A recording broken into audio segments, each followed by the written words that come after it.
béni par le nom puissant de notre Éternel des armées, lui qui nous permet de se retrouver encore dans cette journée pour louer son nom, glorifier son nom et suivre un court enseignement que j'ai préparé pour vous, pour que partager avec vous. Mes salutations, toutes mes personnes qui me suivent, particulièrement ma femme, toute personne qui me suit présentement, recevez la grâce et la gloire de notre Éternel des armées, lui qui nous permet d'être encore à ces moments pour le louer, lui glorifier, l'exalter à tout moment et circonstance. Soyez bénis par le nom de notre Éternel des armées, lui qui nous permet à ce moment encore de louer de la part de notre ministère centre de restauration des l'âme. Soyez louez le nom de notre Éternel, exaltez son nom.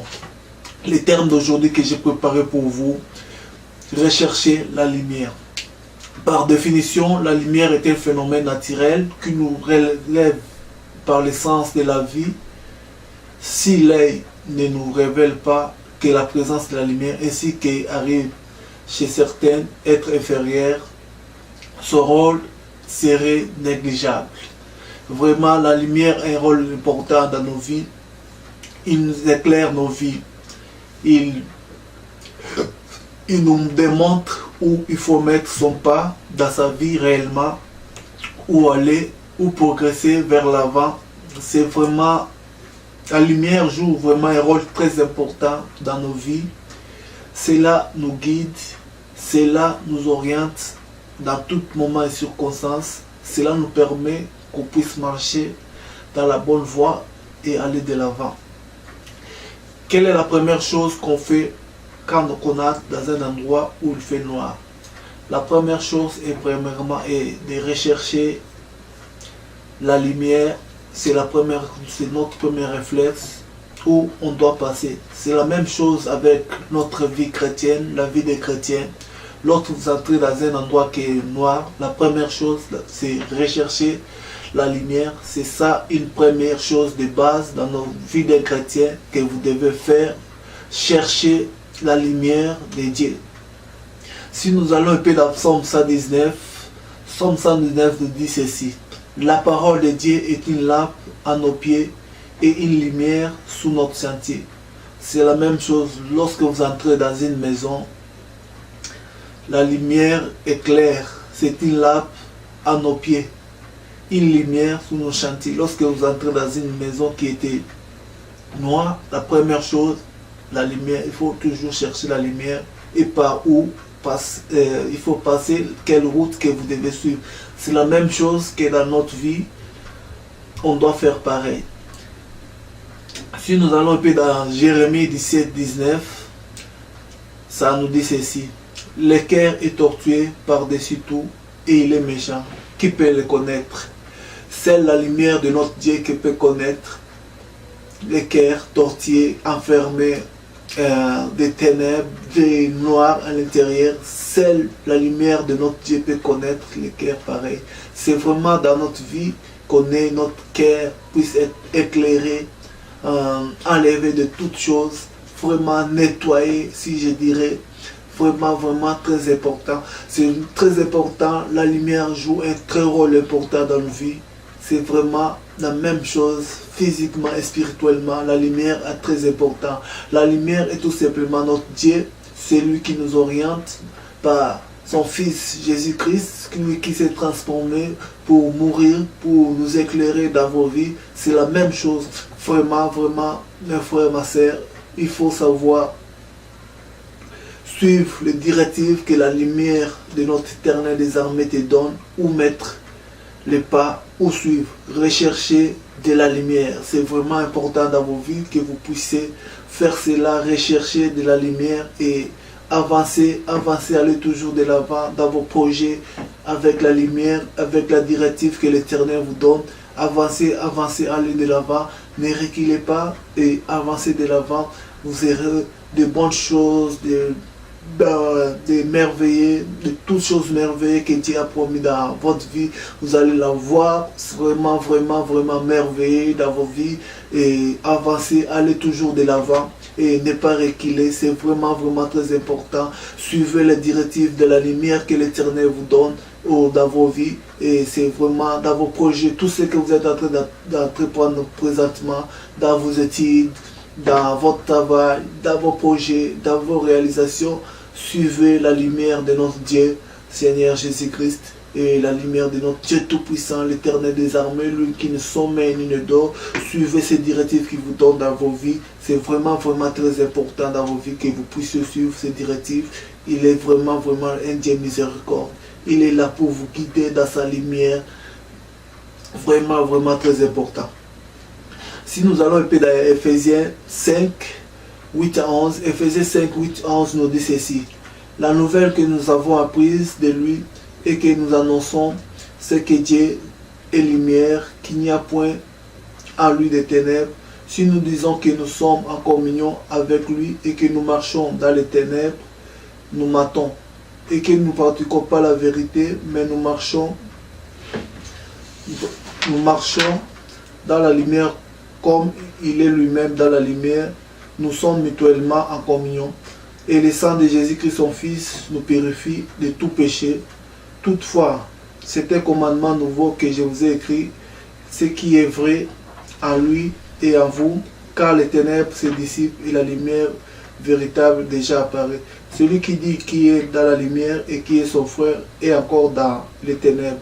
Celui qui aime son frère demeure dans la lumière et aucune occasion de chute n'est à lui. Mais celui qui est son frère est dans les ténèbres, il marche dans les ténèbres. Il ne sait où il va parce que les ténèbres ont aveuglé ses yeux.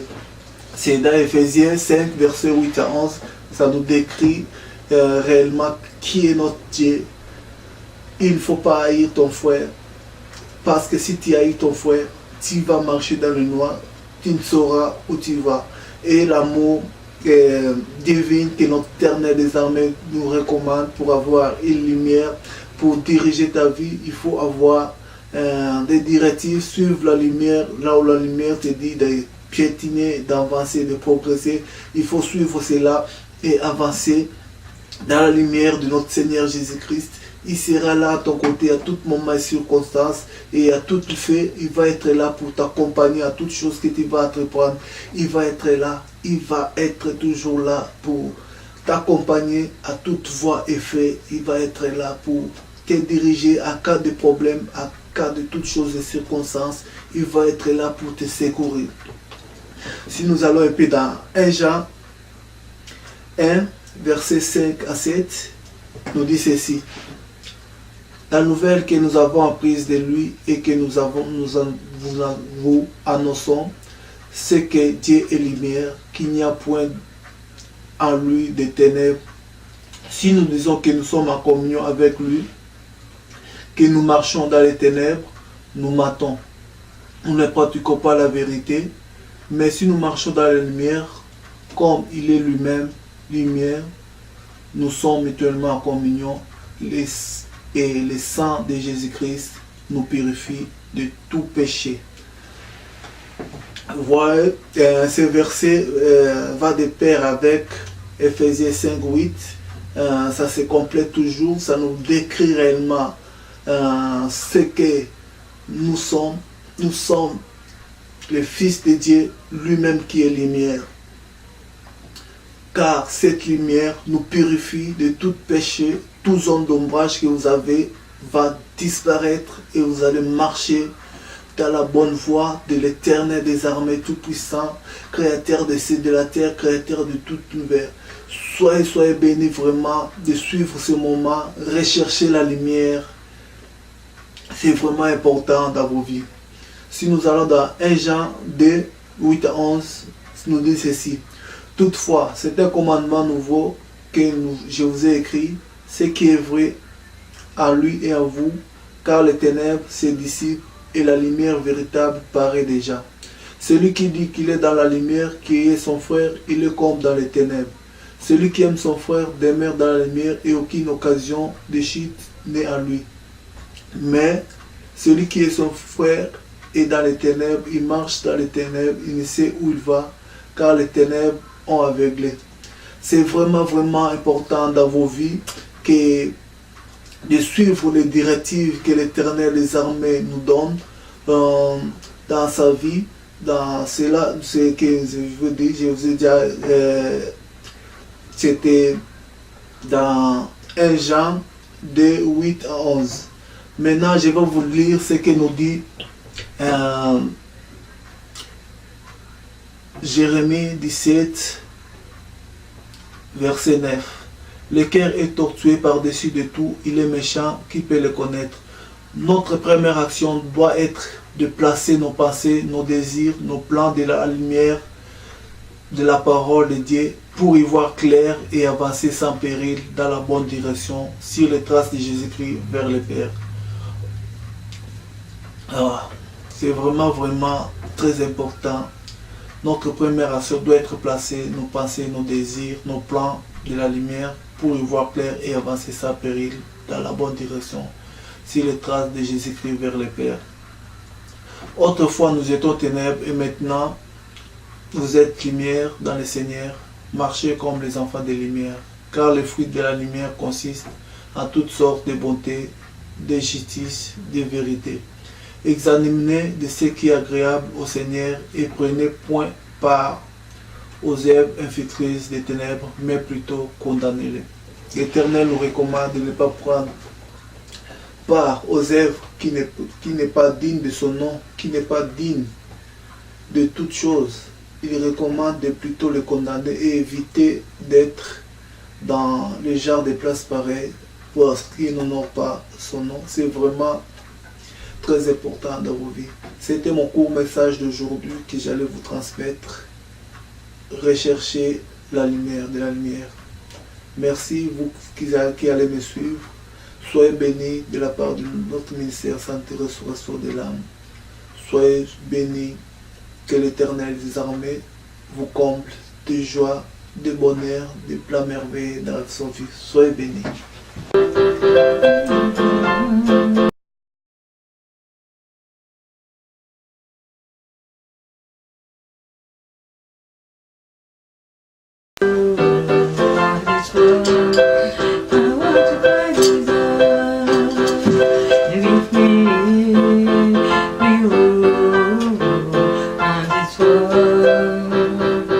Jésus avec moi, mourrait ensemble ensemble.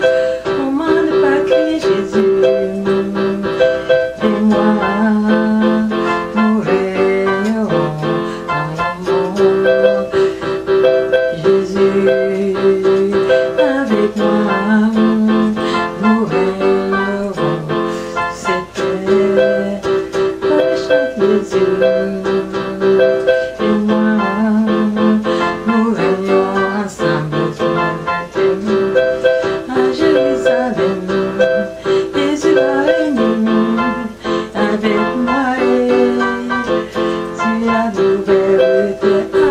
moi, Jésus.